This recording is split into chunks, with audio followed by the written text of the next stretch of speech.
Ahora vamos a aprender a responder desde el nivel lógico y vamos a hablar específicamente de las Sagradas Escrituras. Ya hablamos de Jesús, ya hablamos de la muerte, ya hablamos de su sepultura, ya hablamos de su resurrección, pero ahora es necesario que abordemos el nivel histórico de las Sagradas Escrituras.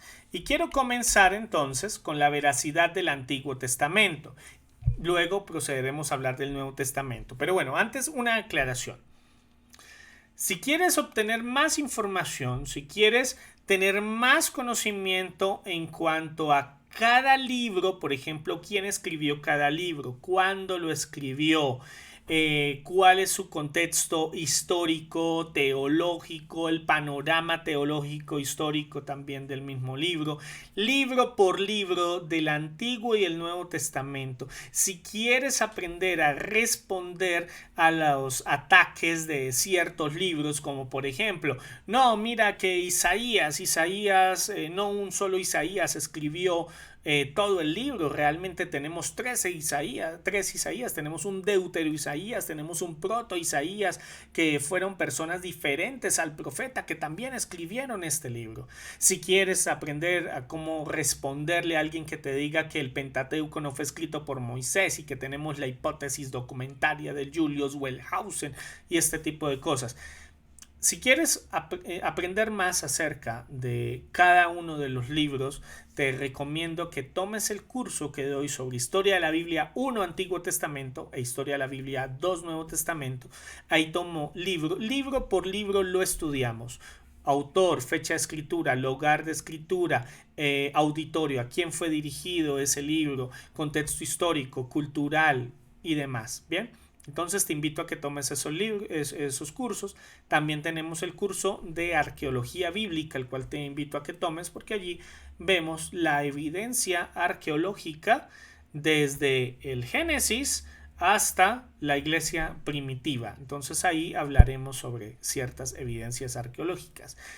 Entonces te invito a que tomes estos cursos y que complementes también con el curso de bibliología, el cual ya mencioné, donde también hablaremos un poco más acerca del canon, la transmisión y el testimonio del Antiguo y el Nuevo Testamento. Hablaremos acerca del atributo de las escrituras, hablamos de la crítica bíblica, no solo crítica textual. A veces la gente piensa que la única crítica bíblica que existe y que importa es la crítica textual, cuando en realidad existen muchas más. Entonces los invito a que tomen estos cursos. Ahora, vamos a hacer un breve repaso, al menos la información que tú necesitas tener para poder responder desde la disciplina histórica a ciertos argumentos. Entonces vamos a hablar de la veracidad del Antiguo Testamento, de la transmisión del Antiguo Testamento. ¿Y por qué vamos a comenzar con esto? Porque no sé si has escuchado, pero a veces hay gente que te dice que el canon, tanto el Antiguo como el Nuevo Testamento, fue formulado por Constantino en el Concilio de Nicea en el año 325. Hay quienes dejan de lado el Antiguo Testamento y te dicen, no, el Nuevo Testamento, el canon, quien eligió qué libro iba y qué no iba fue Constantino por fines políticos, pero realmente antes de Constantino no teníamos canon. O te dicen, no, mira, es que en tiempos de Jesús tampoco había un canon cerrado. No existe, hoy en día hay gente que dice, incluso pastores cristianos te dicen, no el canon cerrado no existe, el canon sigue abierto. Dios sigue revelándose, nos dicen. Y hay nuevas revelaciones. Vamos a ver qué evidencia tenemos de si el canon fue cerrado o no, si fue Constantino o no. Esto lo vamos a ver ahora. El testimonio del libro eclesiástico de la sabiduría de Jesús ben Sira fue escrito por un maestro de Jerusalén alrededor del año 180 y el nieto, que era un instructor de jóvenes, lo tradujo al griego en el año 132. Y en su prólogo él menciona la triple distinción: la ley, los profetas y los restantes libros paternos. ¿De qué triple distinción estoy hablando? Esto es el Tanakh. El Tanakh. T de Torah, estos son el Pentateuco, los 5 primeros libros, T de Torah. N de los Nevi'im, estoy hablando de los libros de los profetas. Y K de Ketubim, y estos son los restantes libros. Bien, entonces ahí encontramos los salmos, encontramos los proverbios, encontramos otros libros. Entonces, esa es la triple distinción. ¿Esto qué es? Esto es la Biblia hebrea. Esto es el Antiguo Testamento. Entonces, de este testimonio de Eclesiástico, podemos deducir que 2 siglos antes de Cristo, 200 años antes de Cristo, ya existía un canon del Antiguo Testamento. Esto que es en pantalla es un fragmento del siglo XI del libro de Eclesiástico, encontrado en el Cairo. El testimonio de Jesús en los evangelios, no podemos dejarlo por fuera. A los discípulos de Maús Jesús dice: cuando todavía estaba yo con ustedes, les decía que tenía que cumplirse lo que está escrito acerca de mí. ¿En dónde? En la ley de Moisés, en los profetas y en los salmos. Esto es la Biblia hebrea, Lucas 24:4. Entonces esto demuestra que para la época en que Jesús habitó entre nosotros ya existía un canon del Antiguo Testamento.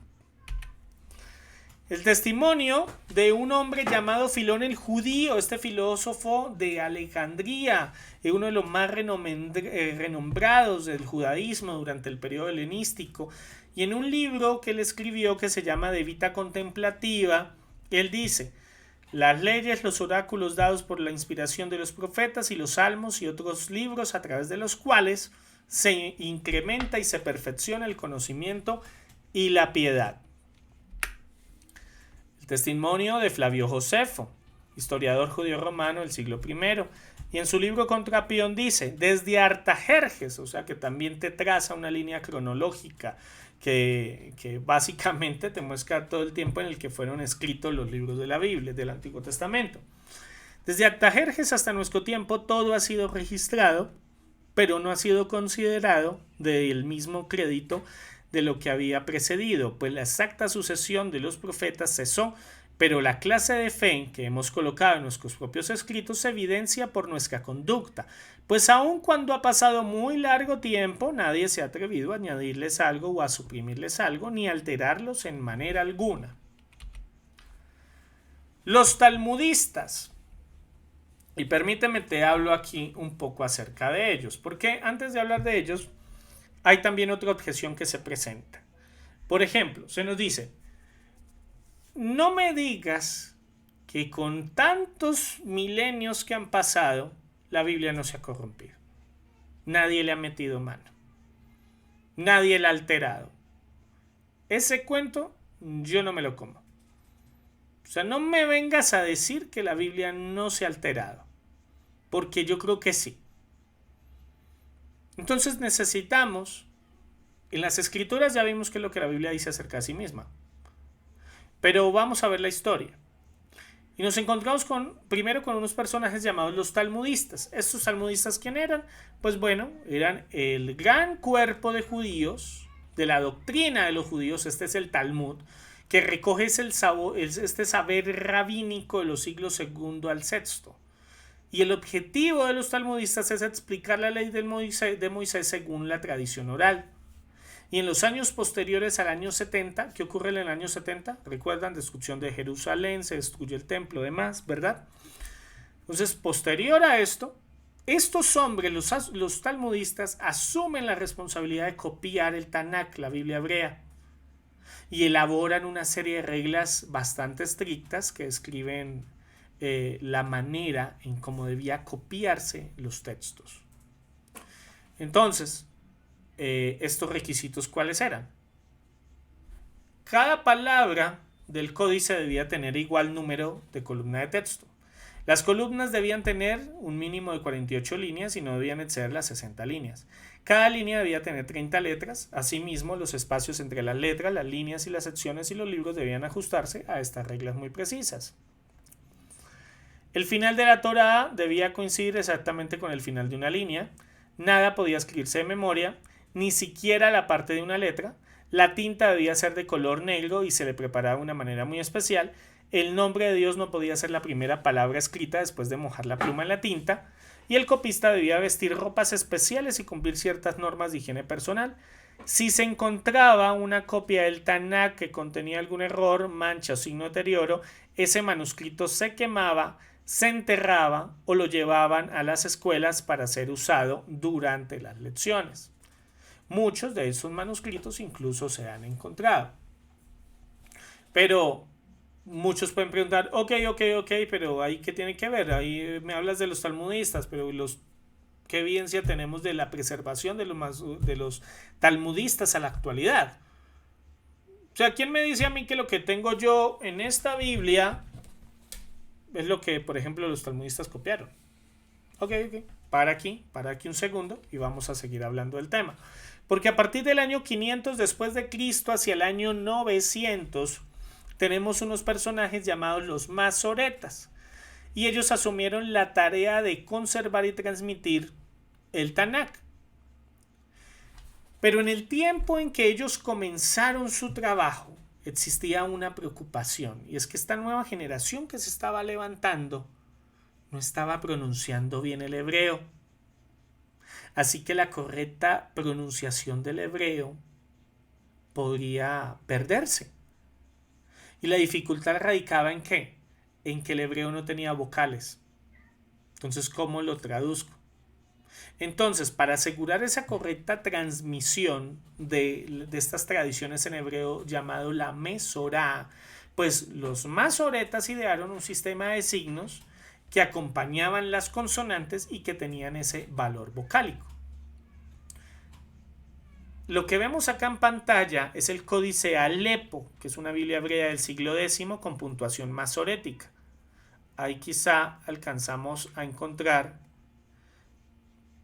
Listo. Aquí vemos algunos, de pronto no se alcanza a notar, pero si ven que encima de las líneas hay como unos puntos. De pronto no lo alcanzamos a ver muy bien, pero lo que vemos aquí son anotaciones. Pero aquí vemos algunos punticos. Ahí tenemos nosotros ese valor vocálico que llamaban. Bueno, pero en todo caso, los masoretas también idearon una manera, crearon un sistema para garantizar la fidelidad de las copias. Entonces los masoretas, al igual que los talmudistas, tenían que contar cuántas palabras y letras habían en cada libro. Tenían que calcular la palabra central y la letra central. Así que debían saber cuántas veces se repetía en un libro cada una de las letras del alfabeto. Y cada copia que no coincidía exactamente con el original se destruía. El resultado de esto es lo que nosotros conocemos como el texto masorético. ¿Qué es el texto masorético? El texto masorético es el texto que usamos hoy en día tanto judíos como cristianos para nuestras traducciones del Antiguo Testamento. Ese es el texto masorético. Pero ahora nuevamente la pregunta, ok, ¿quién me garantiza que lo que transmitieron los talmudistas, que lo que transmitieron los masoretas, que lo que ellos conservaron, que lo que ellos preservaron, es lo que tenemos hoy en día en nuestras Biblias actuales? Esa es la pregunta, ¿verdad? Pues bueno, debido a ese trabajo esforzado y tan sacrificado, porque realmente era bastante sacrificado de los escribas, en su afán de garantizar la fidelidad de las copias, pues bueno, siempre se suponía que el texto copiado era muy preciso, pero no había manera de probarlo.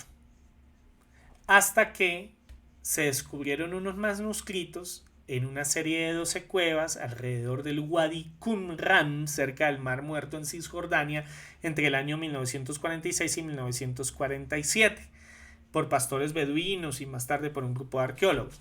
Entonces, los investigadores encontraron aproximadamente una colección de 981 manuscritos diferentes de 11 cuevas datados de los últimos 3 siglos antes de Cristo y del primer siglo después de Cristo.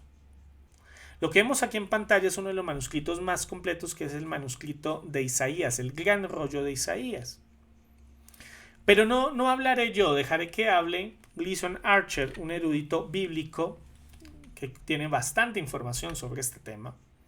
Y él dice, aun cuando las copias de Isaías descubiertas en 1947 en la cueva número 1 de Qumran, cerca del Mar Muerto, tenían 1000 años más que el manuscrito más antiguo hasta entonces conocido, del año 980. Es decir, que antes del descubrimiento de los manuscritos de Qumran, el manuscrito más antiguo que teníamos del Antiguo Testamento databa del año 980 después de Cristo, el año 980 de nuestra era. Entonces lo que decían los escépticos, y ya sigo con Gleason, con el doctor Archer, perdón, lo que decían los escépticos es que, a ver, no me digas que en 980 años, en 1000 años, la Biblia no se ha corrompido. Eso es imposible. Ahora sigo entonces con el doctor Archer. Y dice, estos manuscritos demostraron ser idénticos palabra por palabra a nuestra moderna Biblia hebrea, en más del 95% del texto. El 5% de variación consistió principalmente en evidentes errores de ortografía y diferencias gramaticales, que no afectan en lo más mínimo el mensaje revelado. Fin de la cita.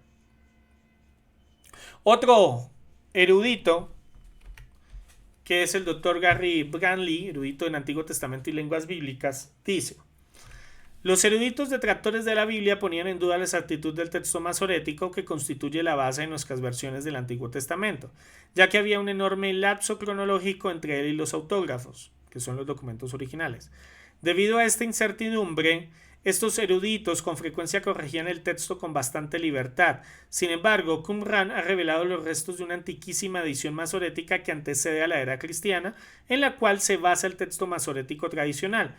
Cuando se comparó el texto masorético con este texto más antiguo, se hizo evidente la asombrosa exactitud con que los escribas copiaron los textos sagrados. Por lo tanto, la integridad de la Biblia hebrea fue confirmada y esto ha hecho que en general haya ganado un mayor respeto entre los eruditos y que la alteración de su texto se haya reducido drásticamente. Fin de la cita. Entonces lo que tenemos acá es un ejemplo es un breve repaso histórico de cómo ha sido la transmisión a través de testimonios, cómo ha sido la transmisión de la Biblia hebrea, cómo ha sido la transmisión del Antiguo Testamento. Esto nos deja ver que, primero, 2 siglos antes de Jesucristo, el canon ya estaba cerrado.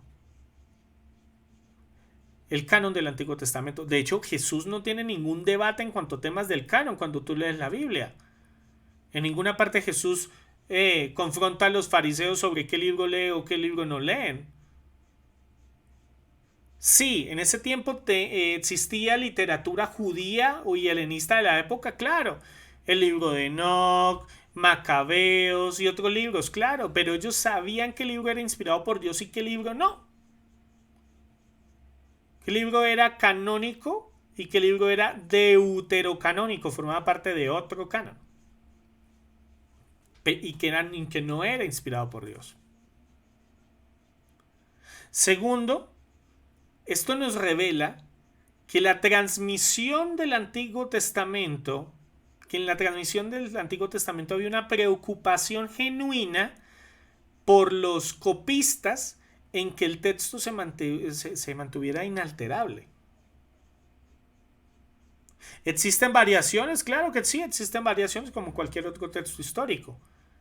Pero bien dice, como dice el doctor Gleason Archer, de este 95% que encontramos, vemos que ese 5% de variación consiste principalmente en evidentes errores de ortografía y diferencias gramaticales.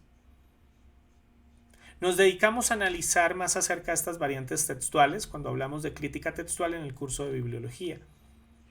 Pero hasta aquí tenemos herramientas suficientes, argumentos suficientes para demostrar que el Antiguo Testamento que tenemos hoy en día en nuestras Biblias es el Antiguo Testamento que tenían los primeros cristianos, que de hecho había leído Jesús mismo, que de hecho antes de Jesús también habían leído los judíos.